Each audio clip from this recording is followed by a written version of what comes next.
येनाक्षर समाम्नायम् अधिगम्य महेश्वरात् कृष्णं व्याकरणं प्रोक्तं तस्मै पाणिनये नमः। येन दौता गिरपुंसां विमलैः शब्दवारिभिः तमश्चाज्ञानजं भिन्नं तस्मै पाणिनये नमः। अज्ञानान्धस्य लोकस्य ज्ञानाञ्जनशलाखया चक्षुरुन्मीलितं येन तस्मै पाणिनये नमः। वाक्यकारं वररुचिं भाष्यकारं पतञ्जलिं पाणिनिं सूत्रकारं च प्रणतोऽस्मि मुनित्रयम्। నమస్కారం అండి. ఓం నమస్తే అండి.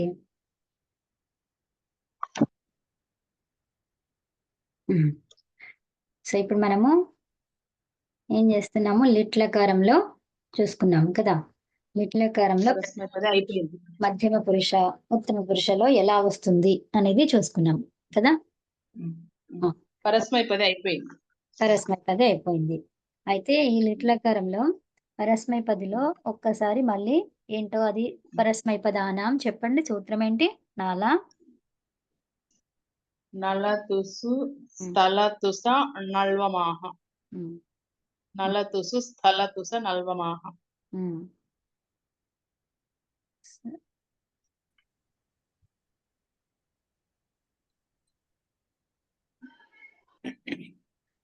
నమస్తే అమ్మా. ఓం నమస్తే అండి.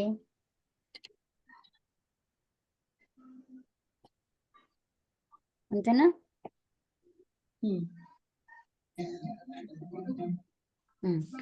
నల తుసు స్థల తుస నల్వమాహ.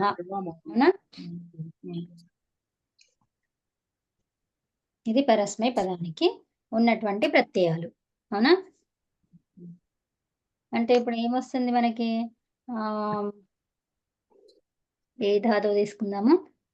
పట్టు ధాతువు తీసుకుందామా? పట్టు తీసుకుందాం. పట్టు తీసుకొని చెప్పండి ఏమొస్తుందా? ప్రథమ పురుష ఏకవచనం నుండి చెప్పమంటారండి? చెప్పండి.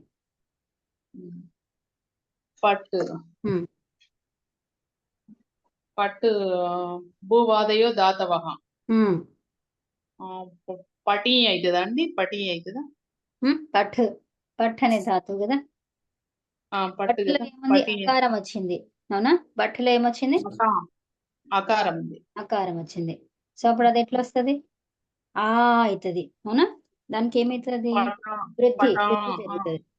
వృద్ధి జరుగుతుంది. ఉంటే అవుతుంది. పట అంటే ఉపదేశ అజనునాసిక ఇత్ అవుతుంది. అంటే పోతుంది, పట్టు ఉంటది. లిట్లకారం కాబట్టి లిటి చేస్తాము. అది ఉపదేశ అజనునాసిక ఇత్తుతోని ఈ పోతుంది. తకారం హలంత్యంతో పోతుంది. పట్టు లిట్టులో తకారం హలంత్యంతో పోతుంది. పట్టు ప్లస్ పట్టు ధాతువుకి తర్వాత చెప్పండి. పట్టు ప్లస్ తిప్పు తీసుకుంటాం లట్లకారం కాబట్టి. తిప్పులో పకారం హలంత్యంతో పోతుంది. పట్టు ప్లస్ తీ ఉంటది. అక్కడ పరస్మైపది లిట్లకారానికి ప్రత్యయాలు దాంట్లో నల్ తీసుకుంటాం. నల్ ప్రథమ పురుష ఏకవచనంలో నల్ తీసుకుంటాం. అనల్ దానికి దానికి లకారం పోతుంది. అన చుట్టూతో పోతుంది. ఉంటది. మళ్ళీ ఇక్కడ ధాతువుని ద్విత్వం చేసుకుంటాం కదండి. పట్టు ప్లస్ పట్టు ప్లస్ లిటి ధాతో రణభ్యాసస్య అనే సూత్రంతో ధాతువును ద్విత్వం చేసుకుంటాము. పుగంత లఘూపదస్య ఆ సూత్రంతో మొదటి ధాతు పుగంత లఘూపదస్యతోని ఇక్కడ ఇక్కులకు గుణం అవుతుందండి. అవుతుందా? పట్టు పట్టులో ఇక్కులు లేవు కదా. ఇక్కడ లేదు గుణం కాదు. ఇక్కడ గుణం కాదు. గుణం కాదు. అక్కడ పుగంత లఘూపదస్య రాదు. ఇంకేమొస్తుంది? అత ఉపధాయాః. ఏమైతుంది? అథ ఉపధాయాః. అదేం చెప్తుంది? నిత్ లేదంటే ఇత్. నిత్ ఇత్ పరముగా ఉంటే అర్థమైందా? నిత్ ఇత్ ప్రత్యయాలు పరంగా ఉంటే. ఇప్పుడు మనకి రెండు కండిషన్స్ లో ఏది ఉంది? నిత్ ప్రత్యయం ఉందండి.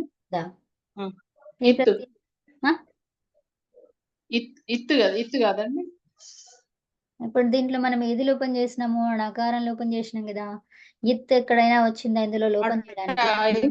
టకారం, పట్టులో టకారం పోతుంది. అది కాదు, ప్రత్యయానికి నిత్తు నిత్ నిత్ ప్రత్యయం కాదు,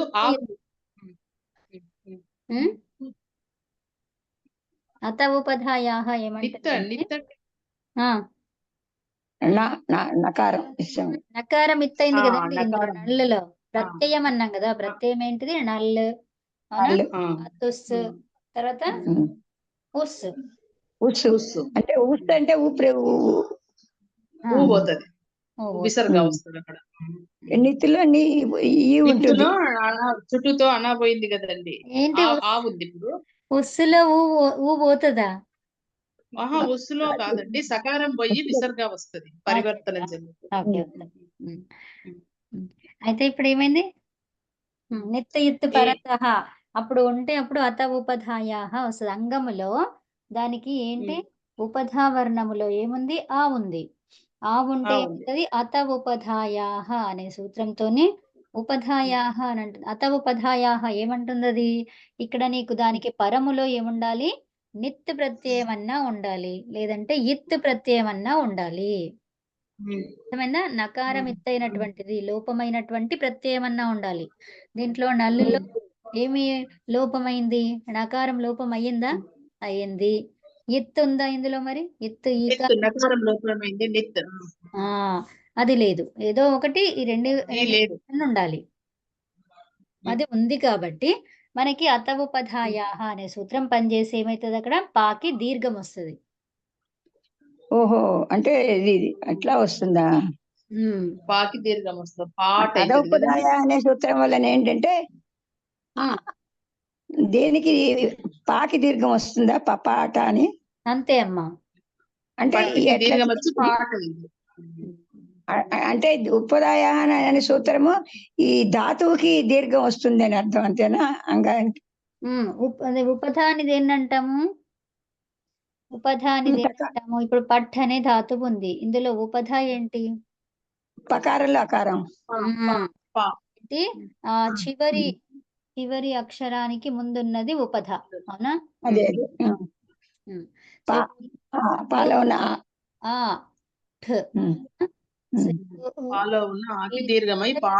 ముందున్నది ఉపధ.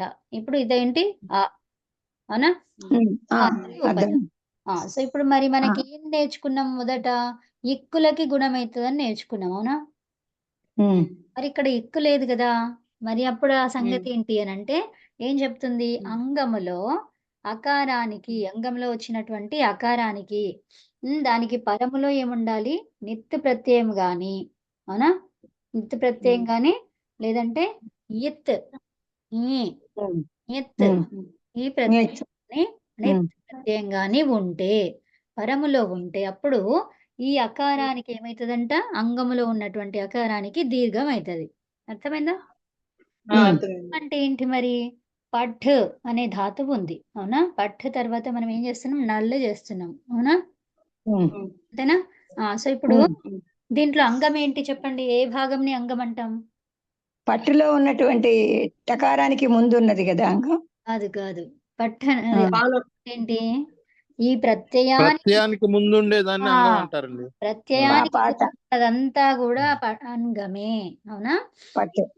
అయితే ప్రత్యయ విధి చేయబడుతుందో ఆ ప్రత్యయాది సూత్రం ఏదో ఉంది కదా, ప్రత్యయ విధిస్తదాది అంగం. తస్మాత్ రైట్, అదే ప్రత్యయాంగం. తస్మాత్ ప్రత్యయ విధి తస్మాత్ ప్రత్యయేంగం. అదే తస్మాత్ ఇది మళ్ళీ చెప్పండి, గుర్తు. తస్మాత్ ప్రత్యయ విధి ప్రత్యయాంగం కదా. యస్మాత్ యస్మాత్ దేనికైతే ప్రత్యయ విధానము చేయబడిందో దానికి పూర్వం ఉన్నదంతా కూడా అంగమే. పట్టు. ఓకేనా? యస్మాత్ ప్రత్యయ విధి తస్మాత్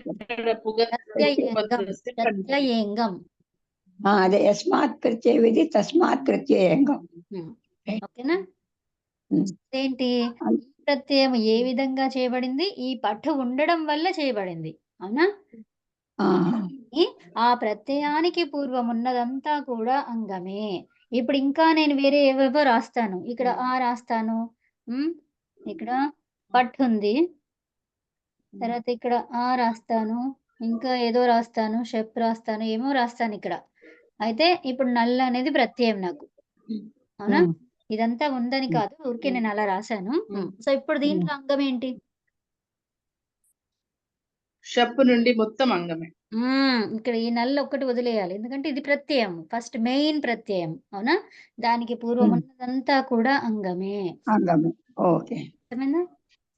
మూల ప్రత్యయం ఏదైతే ఉందో దానికి పూర్వం ఉన్నదంతా కూడా అంగమే. ఓకేనా? సో ఇప్పుడు మనం ఏం చేసాం, లిట్ లకారంలో పట్టుని 2 సార్లు రాసుకున్నాము, అవునా? పట్టు పట్టు, తర్వాత నల్లలో ఏమైంది, ఆ మిగిలింది. సో ఇప్పుడు ఆ వచ్చింది అంటే ఇది నల్లని గుర్తు పెట్టుకోవాలి, ఎందుకంటే నకారం పోయింది అనేది తెలియాలి. తెలిస్తేనే సూత్రాలు వేరేవి పనిచేస్తాయి. లోప నకారం సంజ సూత్రం ఏంటిది? ఏంటమ్మా నకారం పోవడానికి అది సూత్రం ఏంటి ఉంది కదా, చెప్పండి ఎవరైనా. చుట్టూ చుట్టూ రైట్, చుట్టూ చవర్గా టవర్గా రైట్. దీర్ఘం చెప్పాలి. ఏంటి ఇక్కడ గురు ద్వివచనం ఏమైతుంది, గురు, అలా చుట్టూ అన్నమాట. ఓకే, అనేది చవర్గము, టూ అనేది టవర్గము. మరి గురించి చెప్తున్నాడు కాబట్టి చుట్టూ అన్నాడు. ఓకేనా? అర్థమండి. తర్వాత ఏంటి, తర్వాత మొదటి దాంట్లో ధాతువులో అలాదిశేష అనే దాంతో పా ఒకటే ఉంటది, పా ఒకటే మిగులుతుంది. రెండవ ధాతువుకి దీర్ఘం వచ్చింది. ఎందుకు? అత ఉపధాయాః, అవునా? ఏమంటుంది అది, ఆ సూత్రం ఏమంటుంది? అంగంలో వచ్చిన అకారానికి పరంలో అంగములో ఒక నిమిషం, అంగములో ఉపధాలో ఉన్నటువంటి అకారానికి నిత్ ఎత్తు ప్రత్యయాలు పరముగా ఉంటే, ఓకేనా, అప్పుడు ఈ అంగానికి ఏమైతుంది, అక్కడ ఆ అనేది వృద్ధి జరుగుతుంది. వృద్ధి జరిగి ఏమైంది, ఆ ఉంటే వృద్ధి జరిగినప్పుడే ఇది అవుతుంది. ఓకేనా? వృద్ధి జరిగి ఆ అయింది కాబట్టి ఇది పాట్ అయింది. రెండవ ధాతు ప్లస్ ప్లస్ ఇప్పుడు మొత్తం కలిపితే ఏమైందంటే పపాట. పపాఠ. అర్థమైందా అండి అందరికి? అర్థమైందా? పపాఠ ఎలా వచ్చింది? అత ఉపధాయాః అనే సూత్రంతో మనకి ఎప్పుడైనా కూడా అంగములో మనం దీర్ఘం చేస్తున్నాము, అకారానికి దీర్ఘం చేస్తున్నాము అంటే అదేంటి, అత ఉపధాయాః ఆ సూత్రం అది. ఓకేనా? అక్కడ వచ్చింది దీర్ఘం వచ్చింది అంటే అత ఉపధాయాః అనే సూత్రం. అది ఏంటి మరి, ఎప్పుడు వస్తుంది అది అంటే నిత్ గాని పరములో ఉంటే, అవునా? ఇక్కడ మనకి పరంలో ఏముంది, ఆ అనే దానికి నల్, అవునా, నిత్తు అనేది కాబట్టి మనకి అక్కడ ఏమైంది, ఈ సూత్రము పనిచేసింది, అవునా? ఓకే. ఇప్పుడు ఘై అన్నాం అనుకోండి, ఘై ఎప్పుడు వస్తుంది, ఘై ప్రత్యయం ఎప్పుడు వస్తుంది? స్త్రీ ప్రత్యయం కదా ఘై అనేది.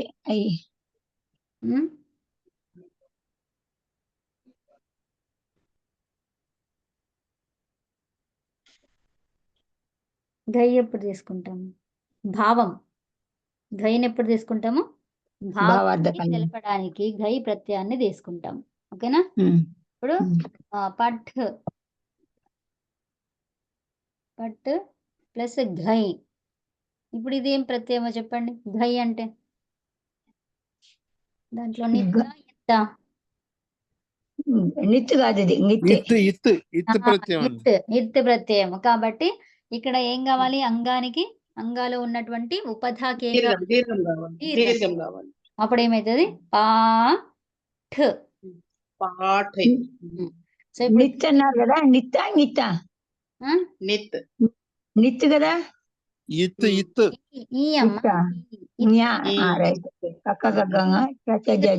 కదా, మీకు నిత్తని ఉదాహరణ చూపించాను, ఎత్తు కూడా ఒకసారి చూద్దామని అలా చెప్తున్నాను. హా, అర్థమైందా? సో ఇప్పుడు ఎత్ అంటే ఈ అకారము లోపమైంది. ఈ అనునాసికం 5th లెటర్ అవునా, అది లోపం. ఇది పోయింది. తర్వాత ఈ ఘాలో ఏం మిగిలింది? ఘ పోయింది, ఆ మిగిలింది. అవునా? ఇత్ ఈ ఘ ఎలా పోయింది చెప్పండి? జతస్తదో దీర్ఘన కాదా? లసక్కు తద్దితే తద్దితేనా పోయిందా? కవర్గంలోని అక్షరాలు పోతాయి కదా. ఉత్తమం ఉత్తమం. లషక్వ తద్దితేలో పోయింది కదా. సో లకారం గాని షకారం తర్వాత వర్గం షకు అంటున్నాం. లషకు అతద్దితే. అతద్దితే అంటే ఏంటి చెప్పండి ఒకసారి? తద్దితం కానిది. తద్దితం అంటే ఏంటి మరి? నామవాచకాలు అంటే సర్వనామాలు శబ్దాలతో తయారైంది కదండి. నామవాచకాలు సర్వనామాలు విశేషణ. తర్వాత అతద్ధితం అంటే అది కానిది. సో ఇప్పుడు ఇది పట్ అనేది ఏంటిది? నామవాచకమా? కాదు. కాదు. విశేషణమా? విశేషణమా? కాదు. కాదు. సర్వనామమా? కాదు. కాదు. మరి అది క్రియా, ధాతు కదా. క్రియ. పట్ అనేది ఏంటిది? క్రియ. దానికి భిన్నమైనది, తద్ధితానికి భిన్నమైనది అతద్ధితము. అతద్ధితము ఆ రూల్ పనిచేసింది. అవునా? లషక్వ తద్ధితే అనే సూత్రం పనిచేస్తుంది. అవునా? అంటే ధాతువులన్నీ కూడా అతద్ధితాలే అవుతాయి కదండి. అవునండి, అవును. అలా గుర్తుపెట్టుకుంటే ఈజీగా ఉంటుంది. ఎందుకంటే మిగతా సర్వనామాలు నామాలు అవన్నీ శబ్దాల కింద వస్తాయి కదా. లేదు లేదు, అంటే పరిభాష అదే కదా మనకి ఉంది. తద్ధితం కానిది అతద్ధితం అన్నాము. అదే తద్ధితం కానిది అంటే ధాతువులు అంటే అదే నామరూప సంజ్ఞలు ఇవి కానిది క్రియలు ఉన్నది అతద్ధితాలు. అతద్ధితాలు. సో అసమాపక క్రియలు గాని ఇంకా వేరే వేరే వస్తుంటాయి కదా. సో అవన్నీ అలా. అందుకని అది కూడా చెప్తే వీళ్ళకి గుర్తుంటదని దాంట్లో. సో ఇప్పుడు ఏమైంది మనకి? పాఠ వచ్చింది. అవునా? సో పాఠ అది ఓకేనా. ఈ ఘై ఎప్పుడు వాడతాము? ఇప్పుడు ఘై వాడతాం. అవునా? అతద్ధితాలకి ఘై వాడతామా? అట్లా లేదా? కాదమ్మా, భావ సందర్భంలో వాడతాం. అదే చెప్తున్నాను. ఘై అనేది ఎప్పుడు వాడతాము? భావాన్ని తెలిపే సందర్భంలో. భావం అంటే కర్మ లేనిది కదండి, అకర్మ క్రియ కదా. అవును, అకర్మ. తర్వాత ఇక్కడ ఏంటంటే పపాట అనేది ఇంతకు ముందు కూడా అదే రూపం వచ్చింది. ఏది మనకి అక్కడ మనం ఏం తీసుకున్నాం? లట్టులో కదా వచ్చింది అది. లిట్ అండి అది లిట్టులో కూడా పాట వచ్చింది. ఇక్కడ కూడా అదే వచ్చింది. ఇక్కడ గై ప్రత్యయం తీసుకున్నా కూడా అదే రూపం వచ్చింది. జస్ట్ పాఠ వచ్చింది అంతే. ఇక్కడ పపాట ఇందాక మనం చూసుకున్నాం కదా. పపాటగా జస్ట్ పాఠ అంతే. దీని అర్థం ఏంటి? ఇప్పుడు పాఠ అంటే చదువుట అని అంతేనా? అంతే. భావ రూపంలో చదివేది చూపిస్తున్నాడు అనమాట. అంటే ఎవరు చదవలేదు, ఊరికే పాఠ రూపం అంటే పాఠ అంటే చదువుట అని చెప్తున్నాడు అంతే. భావం చెప్తున్నాడు. అట్లా కాదమ్మా, క్రియ చేస్తున్నాడు ఆయన, ఏం చెప్పట్లేదు. భావ రూపంలో అంటే భావం అంటే ఏంటి? ఇప్పుడు మనం పండుకుంటాం, ఎలా చేస్తాం పడుకోవడము? అంటే మనం యాక్షన్ చేస్తాం. సో ఇది యాక్షన్ చేస్తున్నాడు ఇక్కడ. భావము ద్వారా చూపిస్తున్నాడు. అంటే ముఖ కవలికల ద్వారా చూపించడము భావం. నిద్రపోలేదు, నిద్రపోతున్నట్టుగా నటిస్తున్నాడు అంతే. అవునా? నటించడమా లేదా అనేది తర్వాత విషయము. కానీ నిద్రపోతున్నాడు అంతే.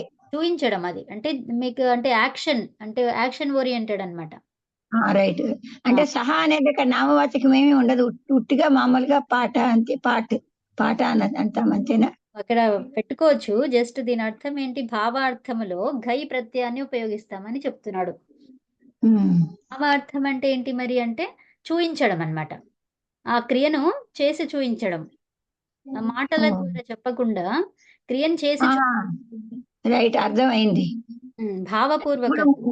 అదే ఇప్పుడు మాటలు రాని వాడికి ఉన్నాడు, వాడికి అర్థం తెలియాలి అంటే అప్పుడు యాక్షన్ ద్వారా చూపిస్తారు అంతే కదా. అంతే అమ్మా, భావం ద్వారా అర్థం చేసుకోవడం అది. యాక్షన్ ద్వారా వాళ్ళకి చెప్తారు. మాట్లాడడం అనేది ఉండదు, ఉట్టిగా యాక్షన్ అంతే. అంతే అమ్మా. భావార్థకంలో ఘై ప్రత్యయం వస్తుంది. కాదు, అది కూడా ఘై ప్రత్యయంగా రావచ్చా?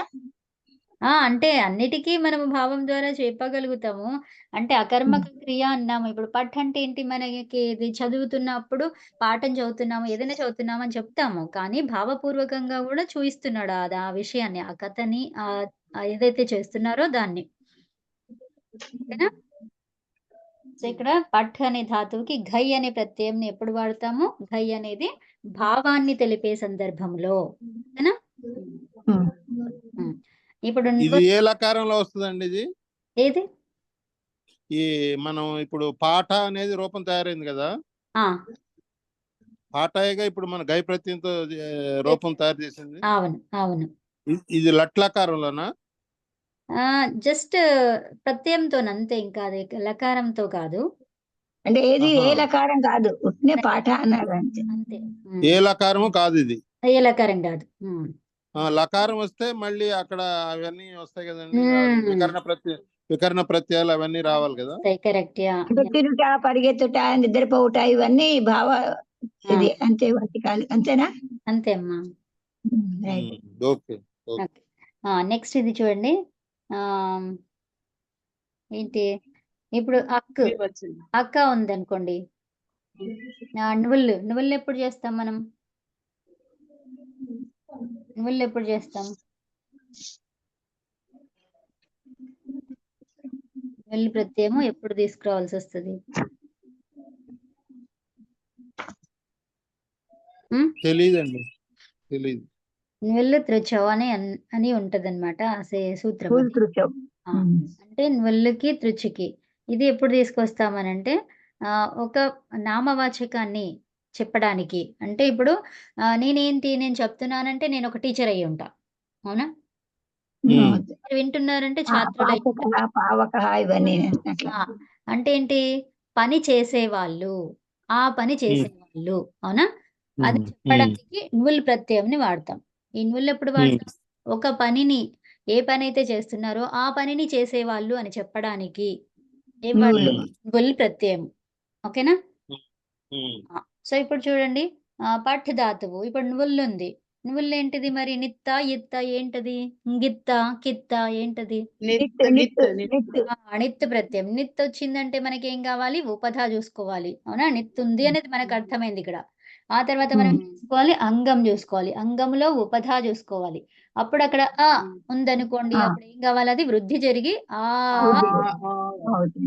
అర్థమైందా? పాఠ్. ఈ నకారం ఏంటంటే చుట్టూతో పోతుంది అక్కడ కదా. నకారం చుట్టూతో పోయింది, లకారం హలంత్యంతో పోయింది, హలంత్యంతో పోయింది. టకారానికి ముందు ఆ పా అని చెప్పడానికి అదేదో ఏదో సూత్రం ఏం చెప్పారు, అది ఇందాక మర్చిపోయాను. ఏంటమ్మా? పా దీర్ఘం రావడానికి అదే చెప్పండి ఎవరైనా.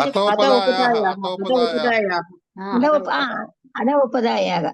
ఇక్కడ చూడండి, ఏం లేదు, దీన్ని గుర్తుపెట్టుకోవడం చాలా ఈజీ. ఇక్కడ ఏంటి, అక్షరం ఉంది, ఉపధాలో ఏముంది? ఆ ఉంది. అత ఉపధాయాహ అంటే మనకేం అర్థం కాదు. ఆ సూత్రంని చూస్తే అత ఉపధాయాహ అన్నాడు అంటే ఏంటి? ఆ ఉపధ అన్నాడు అంతే. అయితే ఏం చేయాలి చెప్పండి? అనువృత్తి చూడాలి. అనువృత్తి చూస్తే మనకి ఏం అర్థమవుతుంది? అక్కడ వృద్ధి అనేది అర్థమవుతుంది. అనువృత్తి ఏముంటది? మీరు గెస్ చేయండి ఇప్పుడు. వృద్ధి, అవునా? వృద్ధి చేసుకుంటున్నాం కాబట్టి వృద్ధి అనువృత్తిలో వస్తుంది. వృద్ధి చేస్తున్నాం అక్కడ కాబట్టి అనువృత్తిలో వృద్ధి వస్తుంది. మళ్ళీ తర్వాత అచ్చు, అనేది ఏంటిది? అచ్చు కాబట్టి అచహ అనేది వస్తుంది.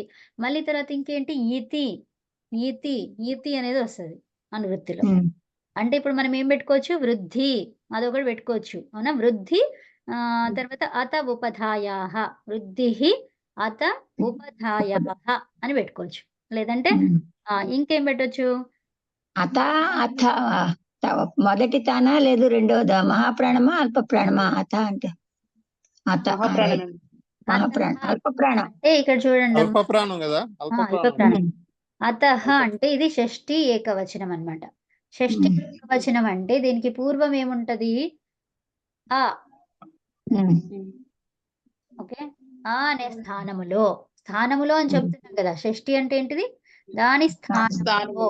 అవునా? దాని స్థానములో అని చెప్పడానికి ఆ అంటే ఏం అక్షరానికి దేని స్థానంలో?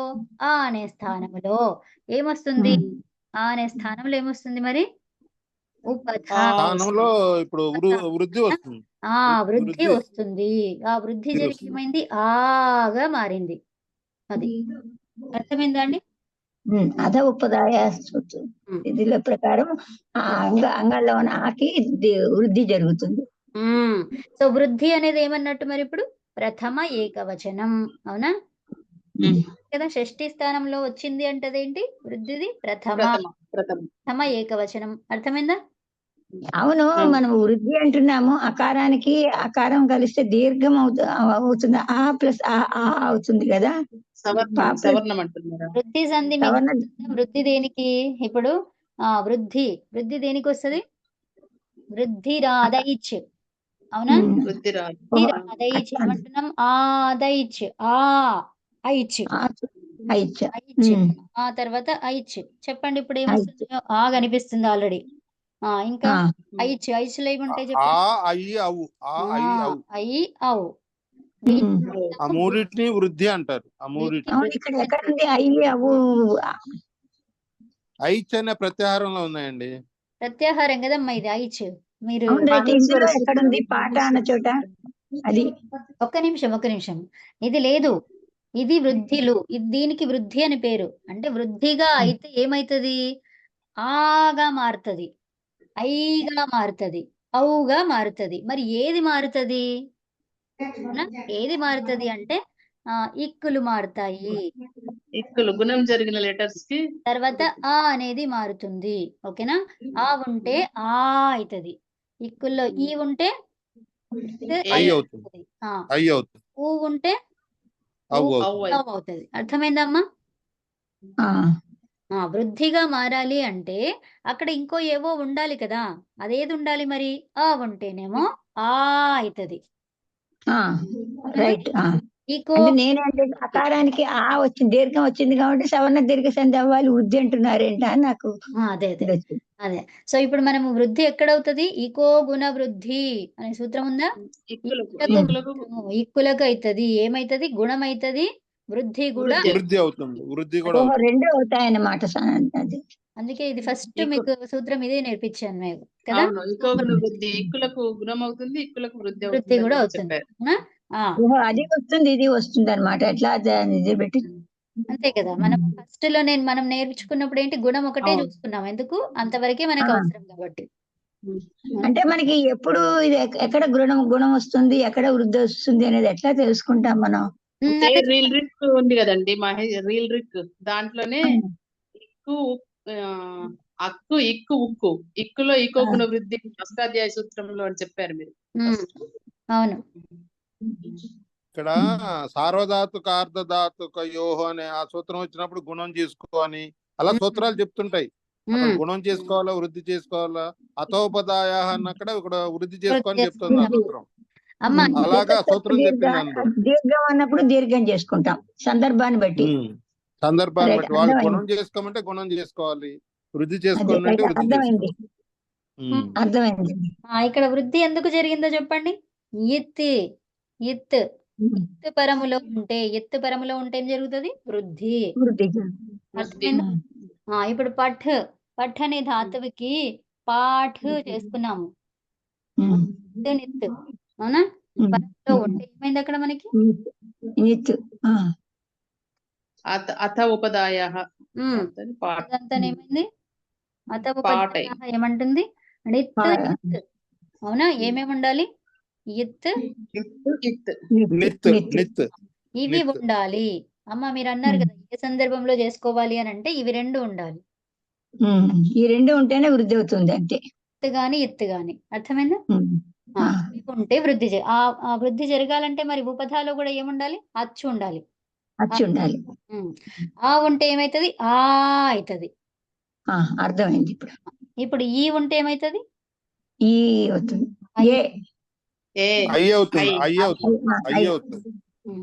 ఊ ఉంటే ఏమైతుంది? అవు. ఇది వృద్ధులు. ఓకేనా? ఏవి వృద్ధి? ఐ అనేది వృద్ధి, అవ్ అనేది అవ్. వృద్ధి, ఆ అనేది వృద్ధి. వృద్ధి అంటే ఏమైతుంది? వృద్ధి చెందుతుంది అంటే పెరుగుతుంది. వృద్ధి చెందడం అంటే పెరగడం కదా. ఇప్పుడు ఏ ఉంది చూడండి, ఏ అంటే ఏమైంది ఇక్కడ? ఐ. జస్ట్ ఏ ఇది, అవునా? ఏ ఉంటే ఏమైంది? కొంచెమే పెరిగింది. వృద్ధి అనేసరికి ఇంకా చాలా పెరిగిపోయింది. అది ఏ అనేది అలా పెరిగిపోయింది. ఓ. అలా ఇది గుణం. ఏ అనేది ఏంటి? గుణం. ఓ అంటే కొంచెం పెరిగింది, అవు అంటే బాగా పెరిగింది, వృద్ధి పొందింది. అంతే. బాగా గుణమైందా? ఇవి గుణ లెటర్స్, అవి వృద్ధి లెటర్స్. అదే.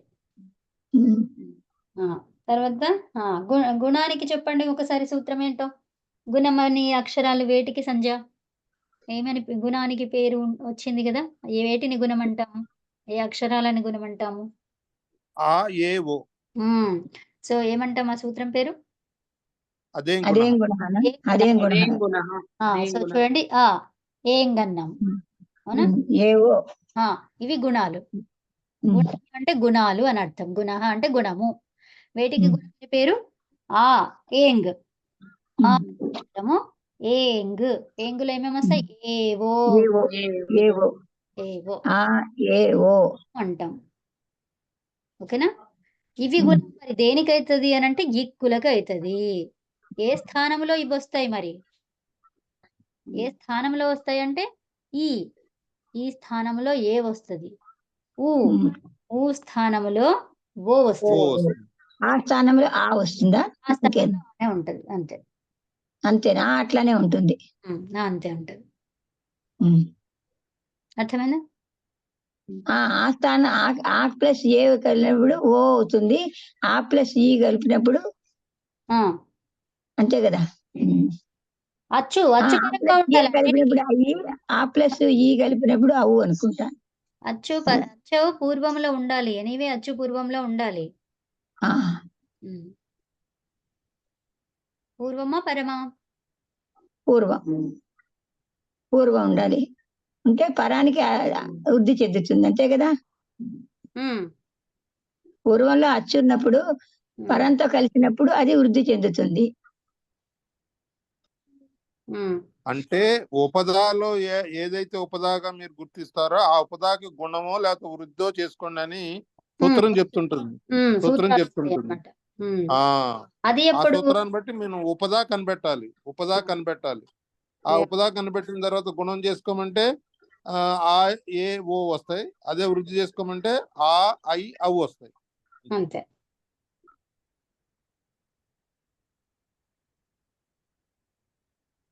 అర్థమైందమ్మా?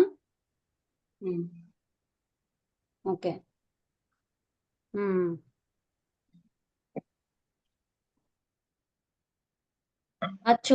అచ్చు పరమైతే అర్థమైందా?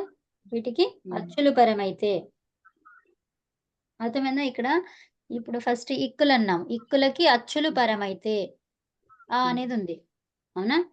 ఈ ప్లస్ ఆ ఉంది. సో అప్పుడు అది ఏం కావాలి? ఏ కావాలి. ఊ ప్లస్ ఆ ఉంది, ఓ కావాలి.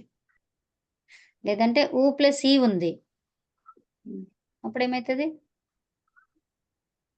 ఊ ప్లస్ ఈ అచ్చుల పరం కావాలన్నాం కదా. మరి అలా ఉంటే ఏమవుతుంది? అప్పుడు అచ్చు ఉండాలి అంతే. దాన్ని రెండింటిని కలపట్లేదు మనం. అర్థమైందా? సో ఇప్పుడు అచ్చు ఉంది, ఊ ఉంది కాబట్టి ఓ అయింది. అర్థమైందా? తర్వాత అది అట్లాగే ఉంటది అచ్చు అక్కడ. ఒక్కసారి చెప్పండి. ఫోన్ ఏదో వచ్చింది, ఈ టైంలో వస్తే నాకు ఇష్టం. ఇక్కడ చూడండి అమ్మా, ఇప్పుడు ఏమన్నాము? ఇవి ఇక్కులు ఉన్నాయి కదా, ఏవైతే చేస్తున్నామో గుణం గాని వృద్ధి గాని జరుగుతున్నాయో వాటికి పరములో ఏముండాలి? అచ్చు ఉండాలి అంతే. పక్కన ఉంటది అంతే. అవి రెండు కలవడం అని కాదు, పక్కన ఉంటది. ఓకేనా? సో అప్పుడు ఈ ప్లస్ ఆ ఉందనుకోండి. సో అప్పుడు ఏమైంది? ఇక్కడ ఈ అనే ప్లేస్ లో ఏ అయ్యింది, అవునా? సో ఊ ఉందనుకోండి, ఊ ప్లస్ ఈ ఉంది. నేను వేరే అచ్చు ఉంటాం కదా, ఏవైనా తీసుకోవచ్చు కదా, అవునా? సో అప్పుడు ఇక్కడ ఊ ఉన్నప్పుడు ఏమైంది? అది ఓగా మారింది. ఈ ఏగా అవుతుంది. సో ఇప్పుడు మనకి ఈ అనేది ఏగా మారింది. అవునా? ఓగా మారింది. అనేది ఓగా మారింది. ఇక్కడ ఈ ఉన్నా కూడా ఓ ఉంది అంతే. ఆ తర్వాత ఈ 2 పక్క పక్కన ఉన్నా కూడా అది వేరే దానికి కలిసిపోతది. అర్థమైందా? ఈ ఊ ఉన్నప్పుడు అప్పుడే అట్లాగే వస్తుంది, ఓగానే వస్తుందా? అట్లా రాదా? దాన్ని వేరేలాగా మారిస్తేనా? ఈ ఊ ఉంటే ఇప్పుడు అదేంటి ఈ ఉందనుకోండి. అదే ఈ ఊ ఉంది. ఉంది. అవునా? ఇప్పుడు మనకి ఇది అచ్చేనా? అచ్చులుండాలి అని అన్నాం. గుణసంధి కావాలంటే ఇక్కులుండాలి. అవునా? ఇక్కులకి పరములో ఉండాలి, అచ్చు ఉండాలి. ఇది అచ్చేనా? అచ్చేనా. కాబట్టి అప్పుడు దాని రూల్ ప్రకారం ఏం కావాలి? ఈ అనేది ఏ కావాలి. అంతేనా? ఇది ఓ కావాలి. అంతే. ఇది ఇంతే ఉంటది. అట్లానే దీనికి ఉంటాయి. సూత్రం ఏంటండి? దీనికి సూత్రం సూత్రం అంతే కదా. ఇకో గుణ వృద్ధి. ఇంకో గుణ వృద్ధి ఆ సూత్రం ప్రకారం. ఓకే, అంతే. ఓకేనా? అచ్చుకి అచ్చు ఉంటే ఏం అచ్చులకి అచ్చు ఉన్నప్పుడు ఇవ్వనప్పుడు మారదు. అంటే రెండు వేరు వేరుగా ఉంటే ఏం మారదు. సేమ్ ఉంటేనే వృద్ధి చెందుతుంది. అంతే కదా.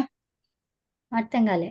సేమ్ ఉంటే కాదు, సేమ్ ఉంటే అది అవుతుంది. ఈవు గాని ఈ ఉందనుకోండి, అప్పుడు ఏంటంటే అట్లానే ఉండిపోతాయి. ఆ ప్లస్ ఈ ఉందంటే ఏ అవుతుంది, ఆ ప్లస్ ఊ అంటే ఓ అవుతుంది. అది అట్లా వేరు మళ్ళీ. అది అదే ఈకారము ఉకారము అట్లా ఉంటే అదేం మారదు, అట్లానే ఉంటుంది. అదే అన్నది కలిపి ఏ అవుతుంది, ఏ అవుతుంది. ఊ ఉంటే ఓ అవుతుంది. ఇక్కడేమో నేను ఈ ప్లస్ ఊ అన్నాను, తర్వాత ఈ ప్లస్ ఆ అన్నాను. అవునా? తర్వాత ఈ ప్లస్ ఇక్కడే మారదు. ఇంకా ఇక్కడ ఏమైతుంది? అకారం అంగంగా ఉంటేనే ఇవన్నీ వృద్ధి పొందుతాయి, లేదంటే వృద్ధి జరగదు. కాదు కాదు, అంతే కదా. ఇక్కులకి గుణమైతుంది అన్నాం. అవునా? ఇక్కులకి గుణమైతుంది ఇప్పుడు ఇక్కడ ఏదైనా ఉండొచ్చు, ఏదైనా ఒక అచ్చు ఉంటే చాలు ఇక్కులకి గుణమైతుంది. సో అప్పుడు ఈ ప్లేస్ లో ఏ వస్తుంది, ఇవన్నిటి ప్లేస్ లో ఏ వస్తుంది. అంతే. ఇవి అట్లాగే ఉంటాయి మళ్ళీ. ఈ అనే ఇప్పుడు ఇక్కులు అంటే మనకి ఈ ఊరు 4 వస్తాయి కదా. అంతే అంతే, కరెక్ట్. అవే ఈ 4 కూడా వాటికి వస్తుంది. అంటే ఈ ఉంటే ఏ వస్తుంది, ఊ ఉంటే ఓ వస్తుంది. అంతే అంతేగా. అంతే అంతే. అర్ర వస్తుంది, అర్ర వస్తుంది. ఉంటే అల్లు వస్తుంది, అల్లు వస్తుంది. అదే వృద్ధి జరిగితే ఇది ఏమైతుంది? ఆరు. ఇదేమో ఆరు ఆళ్ళు. ఇక్కడేమో ఊ ఉన్నప్పుడేమో అవ్వు వస్తుందేమో. అంతే అండి. ఈ ఉన్నప్పుడేమో అయ్యి వస్తుంది. ఈ ఉంటే అయ్యి వస్తుంది. అంతేగా. ఈ ఉంటే అయ్యేగా వచ్చేది. అంతే అమ్మా, అంతే అండి. ఓకే. సో మీరు ఒక్కసారి మళ్ళీ ఆద్గుణ ఇవన్నీ మొత్తం ఒక 3 ఉన్నాయా కదా, 3 సూత్రాలు. అవేంటో మళ్ళీ చదువుతూ ఉండండి. ఇచ్చాను కదా అవి అవి అవి చదువుతూ ఉండండి. ఒకసారి పోస్ట్ చేయండి ఇందిరా గారు గ్రూప్ లో అవి. ఆ 3 సూత్రాలు ఉన్నాయి కదా, మీకు 3-4 సూత్రాలు పెట్టించాను చూడండి అవి. అదే అదేం గుణ ఈకో గుణ వృద్ధి. అవే అండి. అంతే. ఆద్గుణ అతో గుణే అదేం గుణ. అదేం గుణ. ఓకేనా? సో ఇప్పుడు పట్టు ధాతువుది చూస్తున్నాం కదా. సో పట్టు ధాతువులో పపాఠ వచ్చింది. తర్వాత నెక్స్ట్ ఇంకా ఇది ఒకటే నిమిషం ఉంది. ఇది కట్ చేద్దాము. కట్ చేసి మళ్ళీ వచ్చేయండి. యా.